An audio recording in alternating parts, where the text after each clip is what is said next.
everybody, this is Brian with Inspiring How You See That. We're the channel that talks about all different kinds of music and entertainment, and we interview some of your favorite artists. So today I've got a very special treat. We have Zene Smith, who is lead singer of Fight the Fade. And Zene, thank you so much for spending this time with us. Thank you for having me. It's a pleasure to get your message, and it's a pleasure to be back out playing rock and roll. So.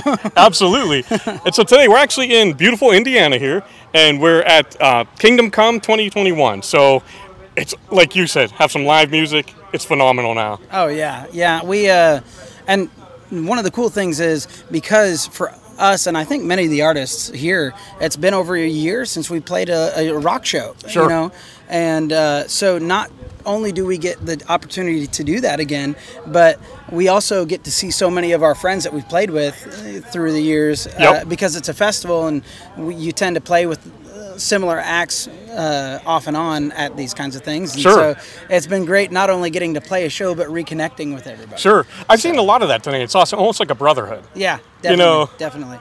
That's pretty cool. It doesn't seem to be a lot of competition among the artists. No, that's one thing I've always been really impressed with the industry that we're in. And, you know, honestly, a lot of it carries over to the secular industry as well. Yeah. Because it's like people are wanting music to continue to go. Yep. And they're ready to get back to it. So there's not that competition vibe that you typically would see. Sure.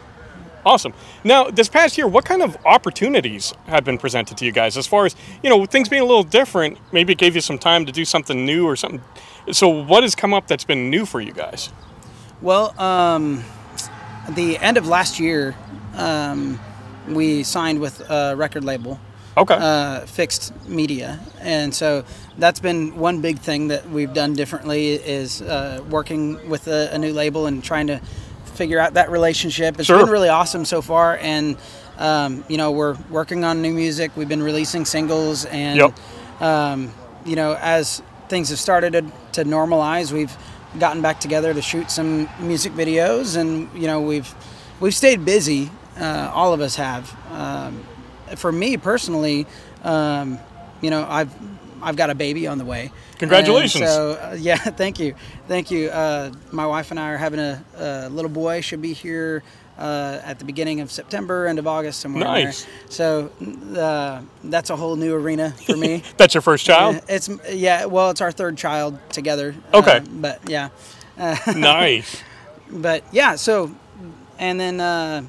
You know, I work full time for a church as well. Okay. And so that consumed a lot of my time. So it was almost beneficial that the music industry had kind of shut down for a while, because I had my plate full trying to figure out how to do online services or how we were going to do in-person services and still help people feel safe. And you know, everybody was figuring it out together. And I think that's again where all that brotherhood feeling comes from. Is we all had to learn how to manage with all of it at the same time. Yeah. So why not do it together? Sure. Now, during that time, have you worked with other artists like, hey, what are you guys doing? Getting some ideas from them, or sending, hey, this is what we're doing, and, you know, have you done some of the online things? I know a lot of people have done like Instagram Live or Facebook Live just to stay connected with fans. Yeah, we've got a couple of bands that we're really close friends with. Like Theody is one of them. Okay. And they're here, actually. I got to jump up on stage and do a song with them. Nice. During their set. And so they've done the live thing a lot more than we have. Part of that is because we are so spread out as a band. So, like, four of us live in Oklahoma, one of us lives in Arkansas, and none of us are in the same area of Oklahoma. So it's hard to get everybody together unless it's for something specific. Sure. But we didn't get into the live Instagram Live stuff. Okay. We've done like a live Q&As and stuff like that, and we've tried to stay engaged with our fans by writing and releasing content and you know, shooting videos and putting those out. Sure. But the live video thing we didn't really do a lot of this time around. Okay. So. Excellent. So you were talking about some of the new songs that you guys have had coming out. So is a new album coming soon, or what's the plan with the new songs? So we are working on a new album. I'm not sure what the ETA is of it yet. We don't have a title for it or anything yet, but we are working.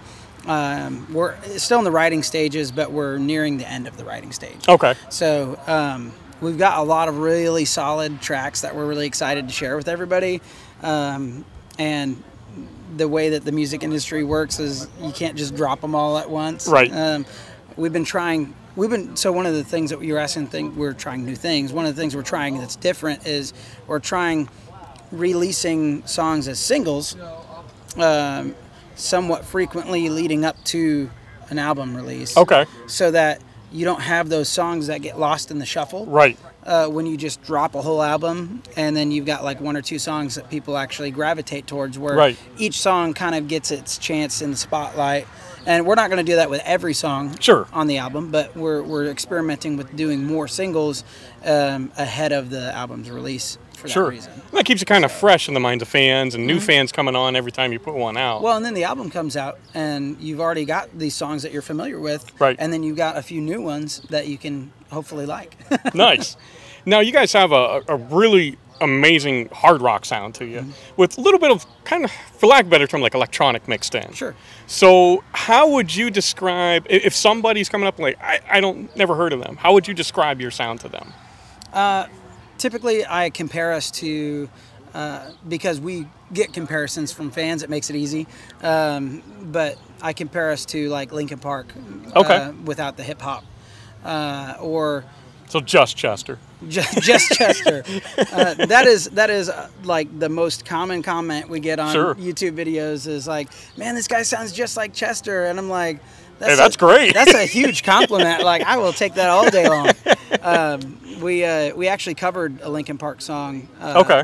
We covered Crawling and put it out on digital release. But nice. So how has it been taking that style and that influence and mixing it with your faith and presenting it to the world? Well, it's a challenge, not because of the style specifically, but we try to write in a way that both Christians can get behind and non-Christians. Sure. Because, that's what Jesus did. Yep. Jesus told stories, he told parables that everybody across the board could relate to. They could respond to those because they could see themselves in those stories. Sure. And so when I'm writing lyrics, my goal is to make it something that is rooted in my faith, but also is relatable to people who will accept it so they can hear the message. Sure. Because if I am so in your face with Jesus, somebody who doesn't know Jesus is not going to give that song the time of day. Exactly. And they're not going to get that message of hope that we're trying to get to them. Yep. So. Exactly. And there's the truth of the matter of it's also your art. Yeah. So it's your faith, it's also your art. So I can imagine at times it's got to be a little tricky to blend them, but. Yeah, and, I work full-time at a church as my day job, and it would be really easy to just, preach the gospel just as it is because it's so good. Right. And, it's unchanging, but to reach people that nobody's reaching, you've got to do things that nobody's doing. Exactly. And that's my goal when I'm writing, is to reach people that nobody's reaching. Sure. And so while it's awesome coming to events like Kingdom Come and Christian shows and stuff like that, it's also really great to be able to play both markets. Sure. And because the people that need hope the most are probably not at these events. They might be. And if there's one person that comes to know Jesus because of something that I wrote, it was all for something. Exactly. It was all worth it. But our goal is to write things in such a way that both sides of the fence can see themselves in that story and can see that there's hope for them. And that hope is Jesus. Sure. So awesome. Now, if there's one thing that you could say to a young Zene as you're just starting out before you get in the band, what would you say? Warm up your voice. Warm up every day.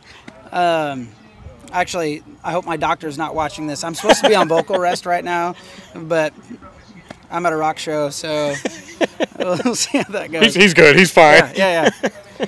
But yeah, that would probably be my biggest piece of advice. That and you know, not just to a younger version of me, but like anybody who's maybe watching and is considering getting into the music industry, get your feet wet in recording technology. Okay. Because that's something I wish I would have gotten into a lot earlier, is learning how to record things myself, and like audio engineering and music theory. I got to the game late on that stuff. Sure. And I've come a long way, but I know I would be further along if I had started earlier. Because you have to spend more time with that. And right. So, and at the church I work at, I'm the worship pastor there. And so I do a lot with like Pro Tools and backing tracks and explaining songs to other people and like what your part is. And sure. Had I spent more time learning that when I was younger, it would be easier to communicate that. And I may even be further along than I am now. Sure. So. Awesome. And Zene, thank you again for spending this time. We appreciate it. Oh, yeah, absolutely. Before we go, is there anything you'd like to say to fans? Go support live music. It's coming back, and it's not going to stay back unless you're at these shows and you're out there rocking out with us. So thank you for everybody who's at Kingdom Come. We are playing in Fayetteville on Friday the 25th, I believe, June 25th. So we're headlining that show. If you're in that area, come out. But if you're not in that area, come out to whatever shows are in your area. So we can't keep doing it without fans. So. Absolutely. And we'll put all the links to find you guys online, your YouTube, everything down below. So check them out. They're an incredible band. Again, thank you for this time. We appreciate it. Yeah. And everybody out there, again, we love when you guys spend this time with us. We love you all. God bless, and rock on. It's exhausting. Try